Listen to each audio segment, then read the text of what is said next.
So the groveling to Donald Trump continues in the Republican Party.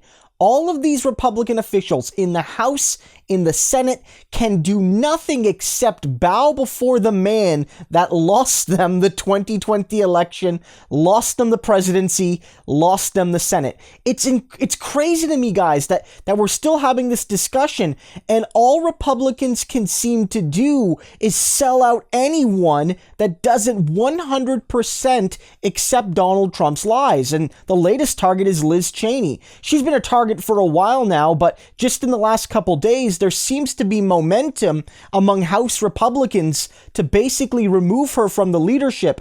And what's crucial, and I'm going to play you a clip, is that Kevin McCarthy, the head of the House Republicans, is signaling that he sort of agrees with these folks. The Republican Party in the House, you are the number one Republican in leadership. Steve Scalise is number 2. Liz Cheney is number 3. There are a number of reports out right now, Leader McCarthy, that some of your allies are saying we're unhappy with her in leadership because she voted to impeach President Trump, and now they're vowing a vote to get rid of her. What can you tell us about that? No, there's no concern about how she voted on impeachment. That decision has been made. I have heard from members concerned about her ability to carry out the job as conference chair, to carry out the message. We all need to be working as one if we're able to win the majority. Remember, majorities are not given, they are earned. And that's about the message about going forward. Now, let's be clear. Kevin is 150% lying there. He's not lying about the fact that a lot of Republicans don't like Liz Cheney, but he's lying about the motivations. He really expects us to think that this isn't about Trump and his election lies. Like, that's what he's trying to say, that issue is settled. It is not settled, and basically what's happening is even fairly conservative people, again, I've talked about it, Romney and Cheney are not moderates. They are very conservative people who have awful views from my perspective, and I think they would do real damage if they ever had power to working class people and to a lot of marginalized people. But at least they draw the line at acknowledging when they win elections and when they lose elections. And I know that's a very low bar, but they climb over it. And so he's trying to suggest, oh, this isn't about that, it's about a unified message. But what kind of unified message, Kevin? The only thing you're talking about right now, besides weird culture war things, right, is the fact that Donald Trump is still the guy.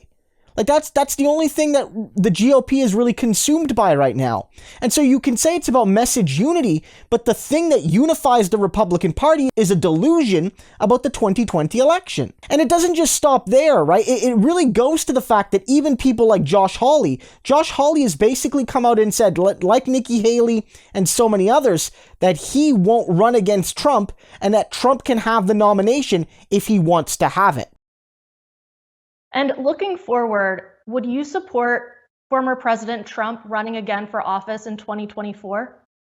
You know, I get asked this a lot, and I've said this every time I'm asked, and I've said it to him, but that's a decision for him. I don't ever give him advice, and I wouldn't advise him what to do. I will say that I do believe that if he runs, that he will be the nominee. But as to whether he will run, I have no idea. Whether he should run, I leave that up to him. So, we'll have to see. If he runs, would you run against him? No, I'm not planning to run either way. I'm up for, in 2024, I have an election of my own cat in the state of Missouri, and I hope that the state of Missouri will have me for another 6 years in the Senate.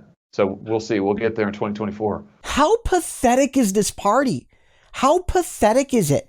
It's a cult, guys. It's a deranged Trumpian cult. Have some self-respect. Run against the guy. Challenge him. He lost.